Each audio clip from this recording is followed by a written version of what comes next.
Hi, welcome back to another video. ഇന്നിവിടെ discuss ചെയ്യാൻ പോകുന്നത് 6ാം ക്ലാസ്സിലെ ബേസിക് സയൻസിലെ ഒന്നാമത്തെ ചാപ്റ്ററായ മണ്ണിൽ പൊന്നു വിളയിക്കാം എന്ന ചാപ്റ്ററിൻ്റെ ചെറിയൊരു ഭാഗമാണ്.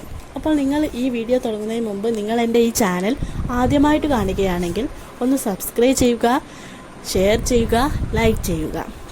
ഓക്കെ, വീഡിയോയിലോട്ട് പോകാം. ആദ്യം തന്നെ പാഠഭാഗം തുടങ്ങുമ്പോൾ ഒരു പിക്ചർ കൊടുത്തിട്ടുണ്ട്. പിക്ചറിൽ എന്താണ് എന്ന് വെച്ചാൽ കുറേ കുട്ടികൾ സസ്യങ്ങൾ, അതായത് പച്ചക്കറിത്തോട്ടം പച്ചക്കറിത്തോട്ടം പരിപാലിക്കുന്ന ഒരു പിക്ചറാണ് കൊടുത്തിട്ടുള്ളത്. അപ്പോൾ അതിൻ്റെ താഴെ എത്ര ആഹ്ലാദത്തോടെയാണ് ഈ കുട്ടികൾ അവരുടെ പച്ചക്കറിത്തോട്ടം പരിപാലിക്കുന്നത് എന്ന് നോക്കൂ. ഓരോ ചെടിയും പൂക്കുമ്പോഴും കായ്ക്കുമ്പോഴും അവരുടെ മനസ്സും പൂക്കുകയും കായ്ക്കുകയും ചെയ്യുന്നുണ്ടാവില്ലേ? നിങ്ങൾ സ്കൂൾ പച്ചക്കറിത്തോട്ടം നിങ്ങൾ ഇങ്ങനെയാണോ പരിപാലിക്കാറുള്ളത്? എല്ലായ്പ്പോഴും നിങ്ങൾ നല്ല വിളവ് ലഭിക്കാറുണ്ടോ?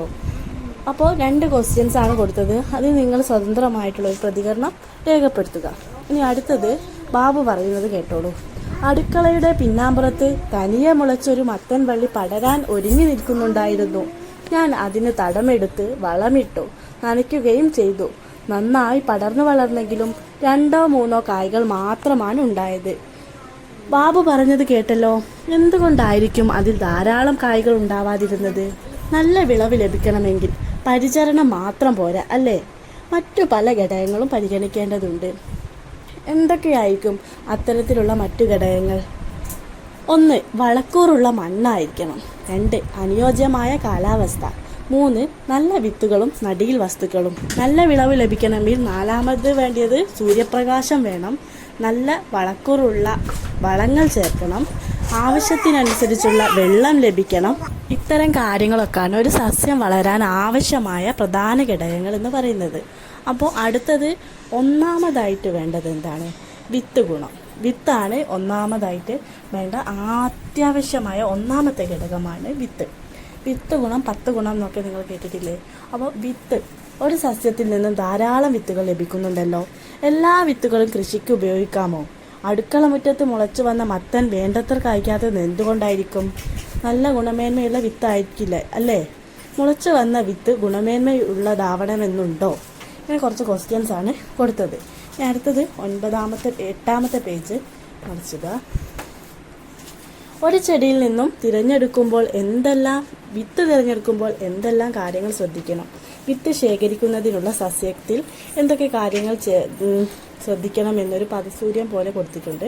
അപ്പോൾ ഒന്നാമതായി കൊടുത്തിട്ടുള്ളത് മധ്യകാല ഫലങ്ങളിൽ നിന്നും വിത്തെടുക്കണം. മധ്യകാല ഫലങ്ങളിൽ നിന്ന് പറഞ്ഞാൽ മധ്യകാല അളവിൽ കൃഷി ചെയ്യുന്നത്. ആദ്യം കൃഷി ചെയ്യുന്നതുമല്ല, അവസാനം കൃഷി ചെയ്യുന്നതുമല്ല. മധ്യകാല അളവിൽ കൃഷി ചെയ്യുന്ന ഫലങ്ങളിൽ നിന്നും വിത്തെടുക്കണം. 2ാമതായി രോഗബാധയുള്ള ചെടിയിൽ നിന്ന് വിത്ത് ശേഖരിക്കാൻ പാടില്ല. നല്ല ആരോഗ്യമുള്ള സസ്യത്തിൻ്റെ ചെടിയിൽ നിന്നും വിത്ത് ശേഖരിക്കണം അല്ലേ? ഇനി അടുത്തത് 3ാമതായിട്ട് ഏതിലാണ് കായ്ഫലം കൂടുതൽ ഉള്ള സസ്യം എന്ന് നോക്കിയിട്ട് അതിൽ നിന്നും നല്ല വിത്തുകൾ നോക്കി തിരഞ്ഞെടുക്കണം. ഏതിൽ നിന്നാണ് നല്ല കായ്ഫലം നോക്കിയിട്ട് അതിൽ നിന്ന് നമ്മൾ നല്ല വിത്തുകൾ നോക്കി തിരഞ്ഞെടുക്കണം. കർഷകരൊക്കെ മധ്യകാല ഫലങ്ങളിൽ നിന്നും വിത്ത് ശേഖരിച്ച് നല്ല രീതിയിലുള്ള സസ്യങ്ങളിൽ നിന്ന്, നല്ല രോഗബാധയൊന്നും ഇല്ലാത്ത നല്ല സസ്യങ്ങളിൽ നിന്ന് വിത്ത് ശേഖരിച്ച് സൂക്ഷിച്ച് വെച്ചിട്ട് കൃഷി ചെയ്യുകയാണ് ചെയ്യാറ്. അതാണ് ഏറ്റവും ഗുണമേന്മയുള്ള വിത്തിനം എന്ന് പറയുന്നത്. അടുത്തതാണ് പാകി മുളപ്പിക്കലും തണ്ട് മുറിച്ച് നടലും. 2 രീതിയിലാണ് കൃഷി ചെയ്യാറുള്ളത്. അപ്പോൾ ഒന്നാമത്തേതാണ് പാകി മുളപ്പിക്കൽ. വിത്തിൽ നിന്ന് പുതിയ തൈച്ചെടികൾ ഉണ്ടാകുന്നതാണ് ലൈംഗിക പ്രത്യുൽപാദനം. ഇതാണ് പാകി മുളപ്പിക്കുക എന്ന് പറയുന്നത് ഉദ്ദേശിക്കുന്നത്. വിത്തിൽ നിന്ന് പുതിയ തൈച്ചെടികൾ ഉണ്ടാകുന്നതാണ് ലൈംഗിക പ്രത്യുൽപാദനം അഥവാ സെക്ഷൽ റീപ്രൊഡക്ഷൻ എന്ന് പറയുന്നത്. അതിന് ഉദാഹരണമാണ് വെണ്ട, പയർ, മത്തൻ, പടവലം, ചീര എക്സെട്ര.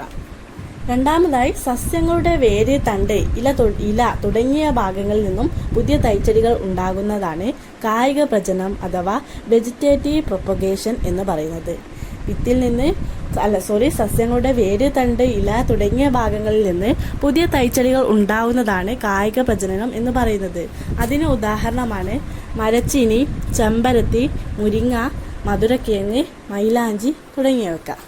അടുത്ത വീഡിയോയിൽ ഈ പാഠഭാഗത്തിൻ്റെ ബാക്കി വരുന്ന ലെയറിങ്, ബഡ്ഡിങ്, ഗ്രാഫ്റ്റിംഗ് തുടങ്ങിയവയെക്കുറിച്ചൊക്കെ പഠിക്കാം.